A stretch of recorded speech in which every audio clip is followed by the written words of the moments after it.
We begin with new sanctions against Russia in response to Moscow's unprovoked war on Ukraine. President Joe Biden announcing the U.S. is banning Russian oil and energy imports, a move the president says will deliver another devastating blow to Russia's economy. This is a move that has strong bipartisan support in Congress and, I believe, in the country.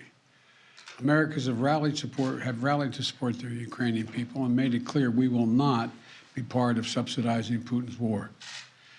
We made this decision in close consultation with our allies and our partners around the world, particularly in Europe, because a united response to Putin's aggression has been my overriding focus, to keep all NATO and all of the EU and our allies totally united. Ukrainian President Volodymyr Zelensky is addressing British Parliament via video conference. He's expected to once again call on the West to do more to help Ukraine through tougher sanctions on Russia and by sending more defense assistance. He's also expected to push once again for NATO to enforce a no-fly zone over Ukraine.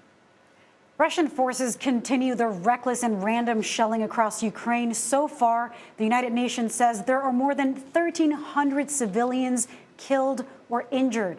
Ukraine is once again accusing Moscow of breaking a ceasefire agreement on Tuesday. They say Russian forces began shelling a civilian evacuation route from Mariupol. Humanitarian corridors were put in place for civilians to be able to evacuate 5 besieged cities, including the capital, Kyiv. The UN says at least 2 million people have already fled Ukraine since the invasion started. The European Union officials say they're expecting some 5 million refugees to arrive. CBS News foreign correspondent Chris Livesay joins us now for more from Vinnytsia, Ukraine. Many Ukrainian cities saw another night of heavy fighting. Chris, what are you seeing where you are in Vinnytsia? Well, we're seeing a city that is on edge and frankly suffering the misery of war. It's a city that has suffered an attack on its airport. 9 missiles slammed into it, killing at least 9 people. A rescue mission is still underway there. Another thing I want to point out that we're seeing here is the frigid cold. It is routinely under freezing conditions right now. And this is important for the conflict in a variety of ways. Let's focus first on the victims of this war. In places like Mariupol, where you have hundreds of thousands of civilians who are trapped in their city. And we're hearing reports now of there being no electricity, of there being no heating, and no sanitation, and no drinking water as well. And they have to now suffer through this frigid cold. On top of that, you also have the Russian aggressors. And I want to remind you of this enormous convoy, 40 miles long, that's been inching its way towards Kyiv. They're now essentially frozen in the mud. First, it was the mud that was keeping them from advancing towards the city, and now they're frozen dead in their tracks. So all of this is leading to miserable conditions and raising the level of tension and despair on both sides. And Chris, we know there have been some more ceasefires so that civilians can evacuate. What is the latest on that, and where are these evacuees going? We know that earlier Russia was trying to make their pathways go into Belarus or into Russia. Has that been amended?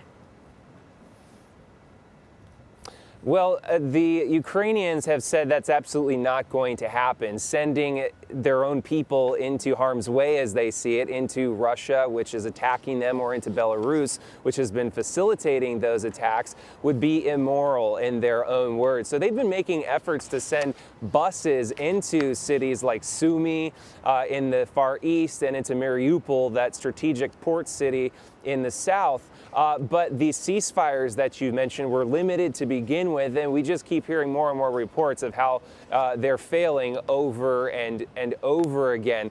Reports of Russian troops firing upon the escape routes, these so-called humanitarian corridors that would enable civilians to flee. But every time they seem to open these doors, they get slammed shut again.